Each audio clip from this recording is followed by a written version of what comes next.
Hello and welcome back to Probability Theory. And as always, the first thing I want to do is to thank all the nice people that support this channel on Steady or PayPal. Today in part 9 we will talk about the important concept of independence. More precisely, this video is about the independence for events. For this, please recall we can visualize events as subsets in a sample space omega. So here you see an event A and an event B. Now in some sense, independence should mean that the two events don't affect each other. Whatever this means, in this example it's not clear at all because we have an intersection. Therefore, let's first look at a simpler example. So here we have two sets that are clearly disjoint. Hence, they don't have to do anything with each other, so we call them mutually exclusive. However, the question is, would we also call them independent? In general, we won't do that, and in order to see this, we have to think of probabilities. Namely, when we calculate the probability that A occurs, under the condition that B occurs, then this should be the probability of A itself. In other words, the event B should not affect the probability of A. So please remember, independence should mean that the knowledge of B does not make A less or more likely. And of course, this should also hold the other way around. So the conditional probability of B under A should be the same as the probability of B. Now, looking at the examples, we see it's not fulfilled for the second example and not clear at all for the first example. For this, please recall, the conditional probability here means what is the ratio of A inside B. And then the property tells us it should be the same as the ratio of A inside omega. And then of course, we also have to check this equality for B.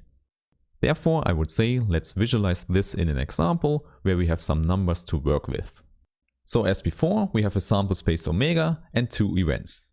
And maybe let's choose 1/2 of omega to be the set A. Of course, please recall, this is only the visualization for the probability of A being 1/2.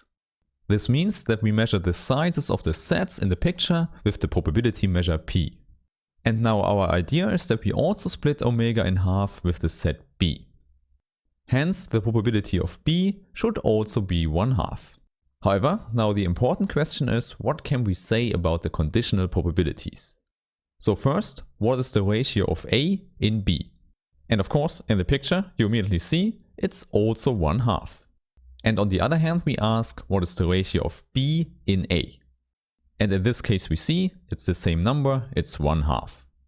Hence indeed we have the equalities here, so the events are independent. Okay, I think we have seen enough visualizations and we can start formulating the definition. And for this it's helpful to recall the definition of the conditional probability. So PA under B was given as P of the intersection divided by P of B. And similarly, P of B under A is given by the intersection divided by P of A. Now, for the independence, we want two things. First, this conditional probability should be equal to P of A, and this one should be equal to P of B. And there you should see, if we multiply this denominator to the other side, we have the same equality. Namely, the intersection is given by the product. And this is now what we can choose as the defining property for independence. So it's short and easy to remember. Okay, then let's put this into a definition.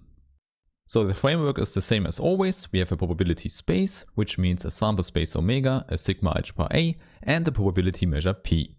And now we've learned we call two events AB from the sigma algebra independent if this equality holds. Then with this it turns out we don't have to restrict ourselves to two events. We can just consider a whole family of events AI. And indeed, we could have infinitely many when this index set I is infinite. And then also here, the whole family is called independent if it sends the intersection to a product. More concretely, we have P of this big intersection is equal to the product of the single probabilities. And this should hold no matter which finite subset of the index set I we choose. In other words, in this formula here, only finitely many sets Aj go in. However, you also see we need to check all possibilities here. Maybe the only thing you can ignore would be the empty set. Okay, then let's look what this means for a real-world example. So let's take an ordinary die and let's throw it 2 times. And then we look at the outcome with order. So we have a first throw and a second throw. Hence, our whole probability space has to represent this. So for the sample space omega, we have the Cartesian product of the set 1 to 6 with itself. Then in the next step, for the sigma algebra, as always in a discrete case, we just have the power set of omega. And finally, for the probability measure p, we have something we call the uniform distribution. This is not complicated at all, it just tells us that every element in omega gets the same probability. Or to put it in other words, the probability mass function is constant. So in our case we have 36 elements in omega, so we need 1 over 36. Okay, so this is the probability space, and now we can look at some events. In the first step I would suggest let's describe the events with words. A should be the event that the first throw shows a 6, and the second throw can show anything. On the other hand, B should be the event where we look at both throws and the sum of the numbers is 7. Okay, then in the next step, let's translate these descriptions into sets. For the first one, we just have a sample omega 1, omega 2, where omega 1 is equal to 6.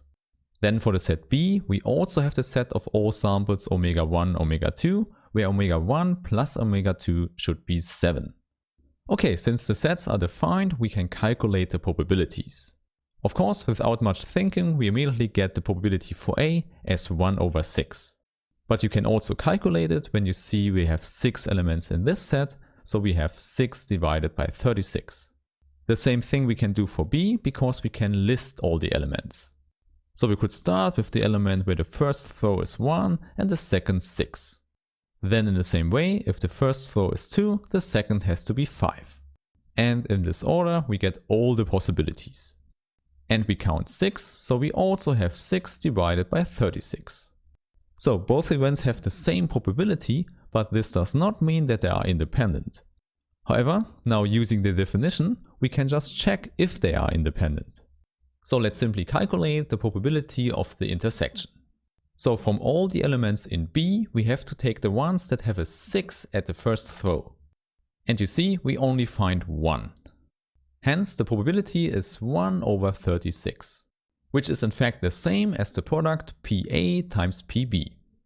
Therefore, our two events A and B are independent. Okay, maybe it's a good idea to look also at a continuous example. So here we take the unit interval and throw a point into it. Indeed, this is a typical and simple absolutely continuous example. And I think you already know how to choose the probability space. Of course, the sample space omega should be the unit interval. And the sigma algebra is the Borel sigma algebra. Finally, the probability measure we also call the uniform distribution.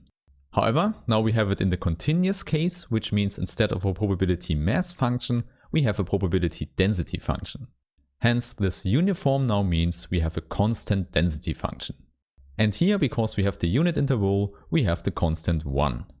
As a reminder, this means when we want to measure the probability of an interval AB, we have the integral over this interval of the density function, which should be b minus a. However, of course, this only makes sense if we choose b greater than a and ab in omega. I say this because often you see that the whole real number line is taken as the sample space. And then of course, in order to have the same thing, we have to change the density function. Indeed, this is what we then call the indicator function of the unit interval. It's written as such a one, where a set is in the index.